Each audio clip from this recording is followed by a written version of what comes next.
अभी हम आपको जीवों की विविधता नामक पाठ से बता रहे थे कि पौधों को 5 भागों में डिवाइड किया गया है। थैलोफाइटा, ब्रायोफाइटा, टेरिडोफाइटा, इसके अलावा अनावृतबीजी और आवृतबीजी। तो उसी में हम आपको आवृतबीजी और अनावृतबीजी यानी कि जिम्नोस्पर्म्स और एंजियोस्पर्म्स के बीच का डिफरेंस यानी अंतर बताएंगे, क्योंकि ये इधर दिए हुए हैं। और इसके अलावा अभी हमने बताया था कि एक बीजपत्री और द्विबीजपत्री पौधे होते हैं एंजियोस्पर्म में, तो उनमें क्या अंतर है वो भी हम इसमें बताएंगे। तो ये दोनों प्रकार के अंतर, दोनों चीजों में अंतर, इनको याद भी कर लें और अपनी कॉपी पे लिख भी लें, क्योंकि ये पेपर में आते हैं। तो सबसे पहले एक बीजपत्री और द्विबीजपत्री पौधों में अंतर।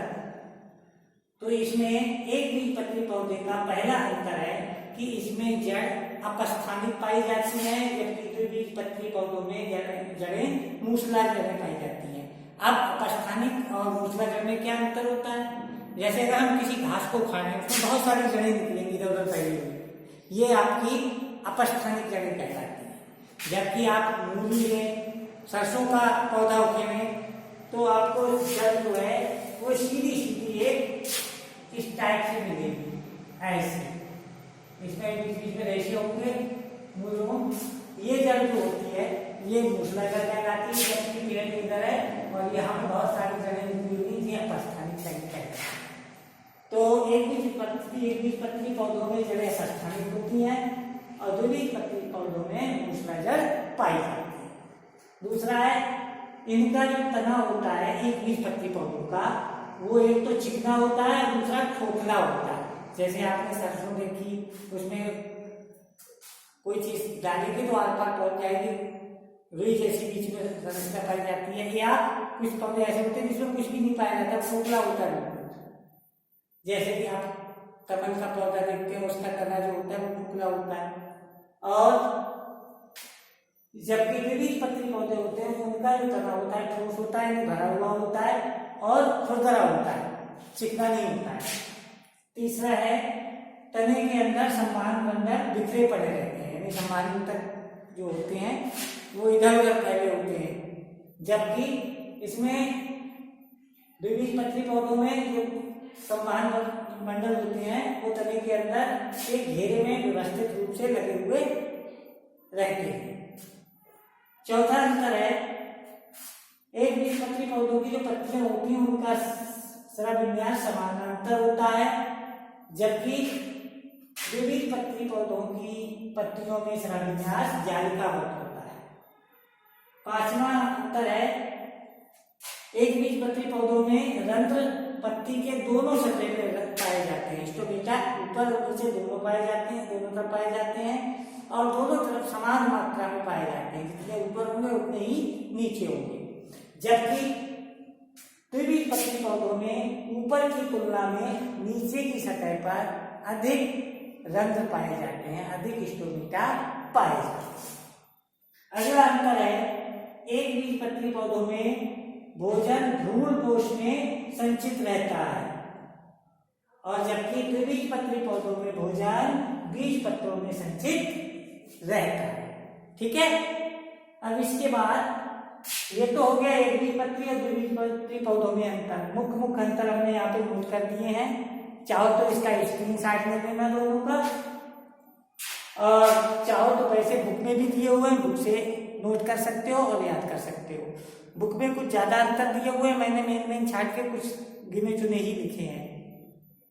तो अब आता है आवृतबीजी और अनावृतबीजी पौधों में अंतर। तो अनावृतबीजी पौधों का नाम अनावृतबीजी इसलिए पड़ा है क्योंकि इसके जो बीज होते हैं वो नग्न होते हैं, यानी कि इसमें फल वगैरह नहीं बनता है। तो इन पौधों में पुष्प, फल कैसे बनता है? पुष्पों से बनता है, फूलों से बनता है। तो इसमें पुष्प भी नहीं होते हैं, इसीलिए पहले लिखा हुआ है ये पादप पौधे पुष्पहीन होते हैं, यानी इनमें फूल नहीं बनते हैं। जबकि आवृतबीजी पौधों में फूल बनते हैं, फूल से फिर फल बनता है और फल में ही बीज पाए जाते हैं। ठीक है, अगला है दूसरा, इसके बीज नग्नबीजी होते हैं, इसीलिए इनको नग्नबीजी पौधे कहा जाता है, अभी बताया था। जबकि इनमें भी जो बीज होते हैं आवृतबीजी में, वो बीज फल के अंदर पाए जाते हैं और इसीलिए इनको आवृतबीजी पौधे कहते हैं। यानी इनके ऊपर, बीजों के ऊपर आवरण होता है काय का, फलों का। और अनावृतबीजी में निषेचन जो होता है एकल होता है, एक बार होता है, जबकि आवृतबीजी पौधों में निषेचन दोहरा होता है, यानी 2 बार निषेचन होता है। और अगला अंतर जो है आवृतबीजी का कि भ्रूणपोष निषेचन से पहले ही बन जाता है, जबकि आवृतबीजी पौधों में भ्रूणपोष निषेचन के बाद बनता है। और उस लास्ट वाला जो हमने लिखा है वो है परागण वायु के द्वारा होता है, किसमें, आवृतबीजी पौधों में, सॉरी अनावृतबीजी पौधों में। और आवृतबीजी पौधों में परागण जल, वायु तथा जंतुओं तीनों के द्वारा होता है।